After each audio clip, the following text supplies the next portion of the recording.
زندگی گزر گئی اذانیں دیتے، وہ پہلی تھی آخری اذان ہے، ایسی اذان دل بھی کہہ رہا تھا اشہد ان لا الہ الا اللہ، زبان بھی کہہ رہی تھی اشہد ان لا الہ۔ پھر ہم دوڑ کے پیچھے بنائے ہوئے تھے انہیں چھوٹے چھوٹے ہوٹلز تھے چائے کافی کے لیے، اور ایک ہال تھا جس میں ٹورسٹ آ کے بیٹھ جاتے تھے۔ تب ہمارے پاس 20 منٹ تھے، اس میں ہم نے مغرب بھی پڑھنی تھی، عشاء بھی پڑھنی تھی، فجر بھی پڑھنی تھی، رات ہی 20 منٹ دی ایسے، تو اذان دی، بھاگے بھاگے آئے کمپا۔ اچھا، وہاں جا کے مجھے پتہ چلا کہ اللہ نے ہمیں چاند کا کیلنڈر کیوں دیا۔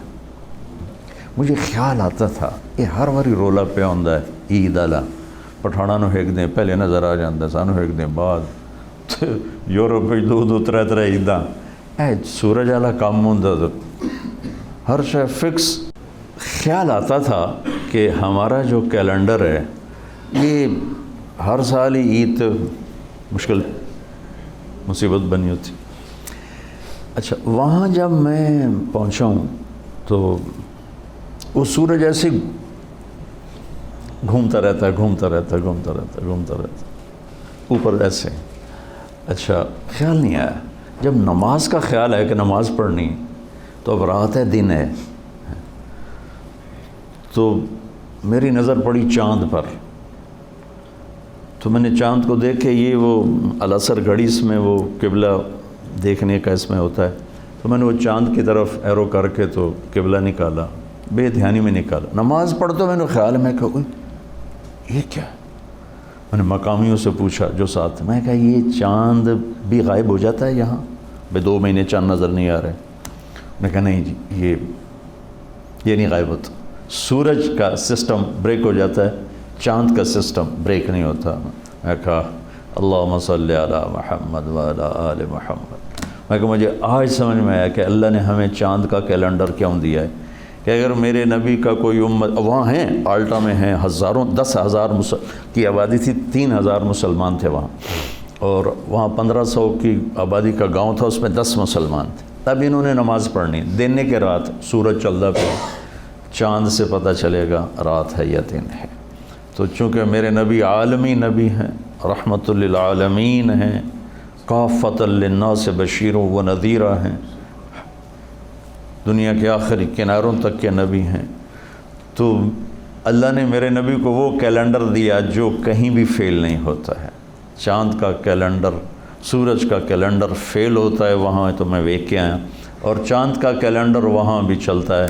میں کہا یہ ہے رحمت للعالمین کی شان، کیا میرے اللہ نے اپنے نبی کو، حالانکہ چاند بھی اللہ کا، سورج بھی اللہ کا، هو الذي جعل الشمس ضياء والقمر نورا وقدره منازل لتعلموا عدد السنين والحساب وكل شيء فصلناه تفصيلا۔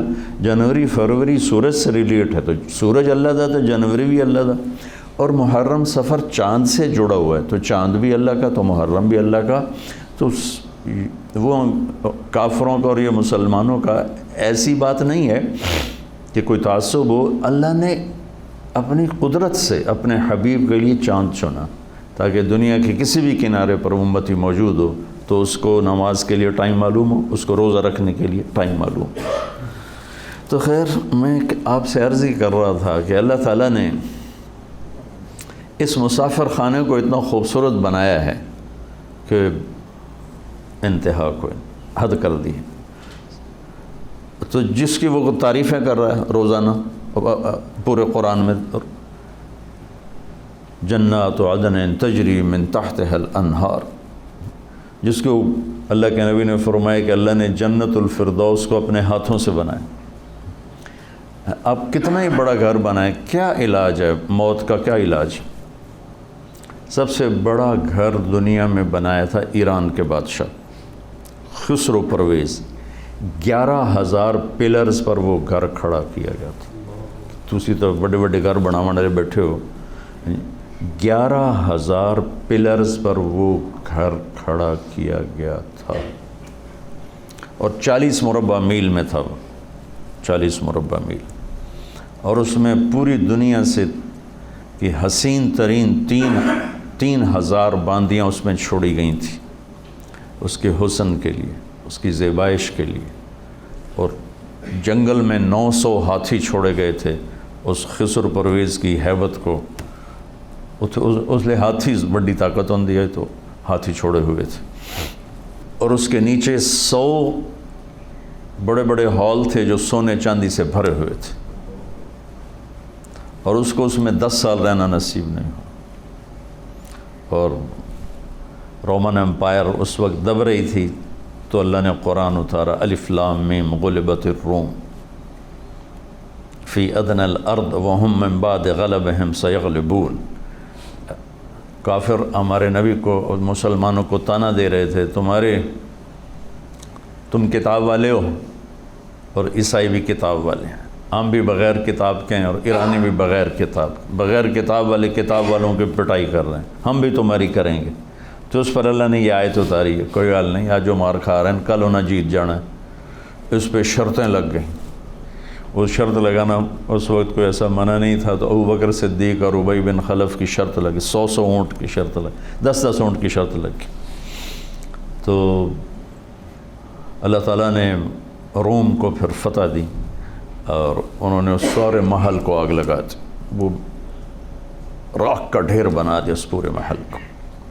اور مسلمانوں میں سب سے بڑا گھر بنایا عبد الرحمن نے، عبد الرحمن الناصر، اسپین کا بادشاہ تھا 300 ہجری میں۔ وہ 4316 پلر پر تھا وہ گھر، 4000۔ اب اس کے کھنڈرات نظر آتے ہیں، لیکن یہ اتنا بڑا تھا، یہ اب وہاں اسیس نہیں ہوتا ہے، اور کسی کو پتہ بھی نہیں۔ مجھے پتہ تھا تو میں نے وہاں سے وہ اس میں قرطبہ میں پوچھ کے وہ مجھے پھر وہاں لے گئے، تو میں اس کے اوپر کھڑا ہوا دیکھ رہا تھا۔ 25 برس میں وہ گھر تیار ہوا تھا، 10,000 مستری اور مزدور اس پر کام کرتے رہے تھے، اور 10,000 خچر سامان لانے کے لیے، تاکہ رسد نہ ٹوٹے، پیچھے سے رسد نہ ٹوٹے۔ اور اس میں جگہ جگہ پارے کے تالاب تھے، پارے کے، سورج کی نقل و حرکت کو سامنے رکھ کر۔ تو جب وہ سورج کی شعائیں پارے پر پڑتی تھیں تو پارا تو اٹھاتا نہیں، ہلتا ہے، تو اس سے ریفلیکشن میں جو شعائیں جب پڑتی تھیں محل پر، تو پورا محل ایسے ڈانس کرتا نظر آتا تھا، ایسے ایسے۔ تو جو داخل ہوتا تھا شروع میں تو وہ ایک دم سمجھتا ہے تو ڈھانڈا پہ ہے، پھر تھوڑی دیر کے بعد اس کو پتہ چلتا ہے کہ یہ تو پارے کی شعائیں ہیں جو اس کو ایسے ایسے ایسے ایسے ایسے ایسے ہلا رہے ہیں۔ یہ میں آپ کو، میری گل لمبی ہو گئی، انسانی مزاج بتا رہا تھا، تو تھوڑا کہ انسان کے مزاج میں حسن پرستی ہے، لیکن ایک چیز کا طلبگار ہے، پھر اس کا طریقہ نہیں پتہ۔ گھر خوبصورت ہے، انہیں پتہ کہ میں کرنا ہے، کپڑا کیسے خوبصورت ہو، گاڑی کیسے خوبصورت ہو، یہ سارا اس کو پتہ ہے، لیکن زندگی کیسے خوبصورت ہو یہ اس کو پتہ کوئی۔ کیونکہ اتنا بڑا گھر ہو اور اس میں زندگی ویران ہو تو مزہ تو نہ ہے۔ زندگی کیسے خوبصورت گزاروں کہ میرا من بھی خوبصورت بنے، میرے اندر خوشی ہو۔ 100 بار چمن مہکا، 100 بار بہار آئی، دنیا کی وہی رونق، دل کی وہی تنہائی۔ تو کیا فائدہ اس 100 بار چمن کے مہکنے کے اگر میرا ہی دل ویران اور اداس ہے؟ کیا لطف انجمن کا جب دل ہی بجھ گیا ہو، دل ہی مصیبت خانہ بجھا پڑا ہو۔ تو بڑے گھر چھوٹے گھر کیا معنی رکھتے ہیں، بڑا کاروبار چھوٹا کاروبار کیا معنی رکھتے ہیں؟ یہ علم کہ میری زندگی خوبصورت ہو، یہ صرف اللہ نے اپنے نبی کو دیا اور اعلان کیا کہ اگر زندگی کو خوبصورت دیکھنا چاہتے ہو تو بس پھر میرے نبی کے در پہ جھکنا پڑے گا، اور کہیں سے نہیں ملے گی۔ یہ علم بھی یہاں سے ملے گا، یہ سرمایہ بھی یہاں سے ملے گا، اور یہ طریقہ بھی یہاں سے ملے گا، راستہ بھی یہاں سے ملے گا، باقی سارا اندھیرا ہے۔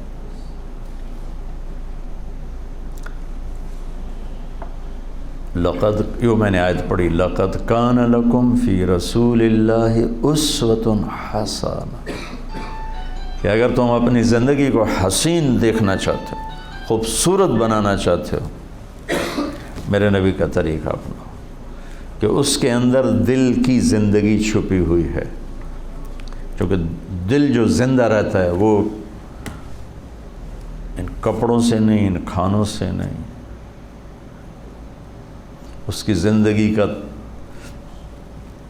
راستہ میرے نبی لے کر آئے۔ اللہ نے آپ کو ظاہر بھی خوبصورت بنایا اور راستہ بھی خوبصورت